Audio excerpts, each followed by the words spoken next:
Hey, what's up everyone? This is a quick video about the 6 pillars of mental health as described by Paul Konte. I learned about this by watching the Huberman Podcast. I'll have the link below for the episode. And I'm just going to kind of give a Cliff Notes explanation, and if you want to watch the longer video, go ahead and watch it. But there's essentially 6 pillars to mental health.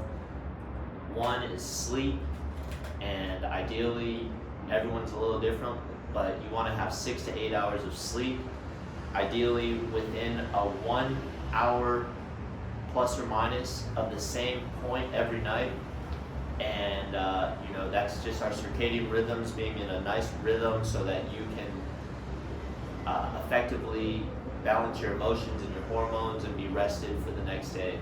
Number 2 is light exposure in the morning and dark exposure in the evening.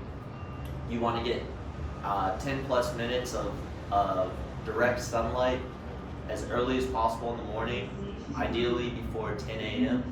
And there's new data showing that the importance of darkness at night is very important too. So try to keep your room as dark as possible. 6 to 8 hours of darkness is showing to be extremely as important in addition to the early morning light.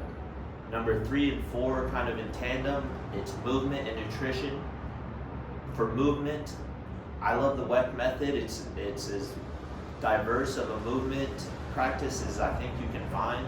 There's rope flow, there's other tools, but just going for walks is going to work in this situation. So, or exercise or sport, but just daily movement, daily investment in movement.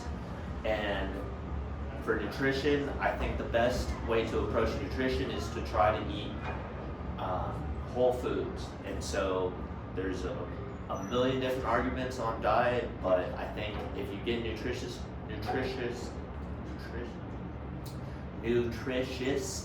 whole foods, you're going to be much better off.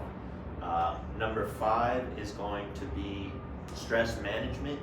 And so stress management, stress is inevitable, but there's a practice called the physiological sigh, which Huberman demonstrates that I think can be very effective in just combating stress. And it's very simple. You're just taking a deep inhale with one more sip of air and then letting it go. And that is proven to reduce your anxiety. And I'll demonstrate it. Just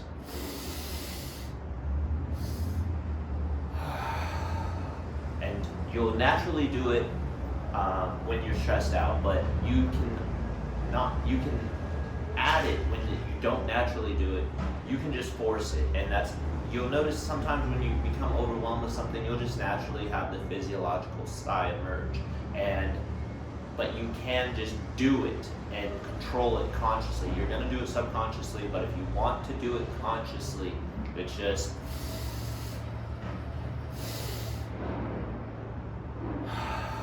so that's an easy one. And then socially, the 6th pillar is social connection, and it's having good social connection and avoiding connection to other human beings when possible that are going to be detrimental and weigh you down and suck the life out of you. And so this is kind of defined as you have a social bank, and each person you interact with is either an investment, a withdrawal, or neutral.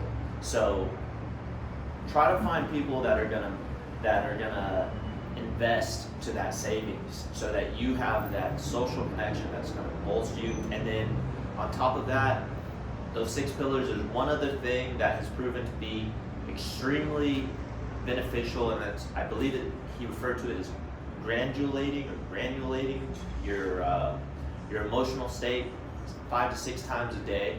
And this can be written down, this can be internal dialogue, but just addressing positive emotions is going to have a positive effect on your brain chemistry and improve your dopamine. And that it's as simple as 5 or 6 times a day, whether you want to set a timer or what have you, just saying, and just have a list of positive emotions in your head, because a a lot of times we don't realize how many things that we are actually benefiting from or have there to be positive about, and it can be safety, trust, joy, happiness, excitement, anticipation. So try to make a list, research what are all the positive emotions that humans feel, and try to identify those throughout the day.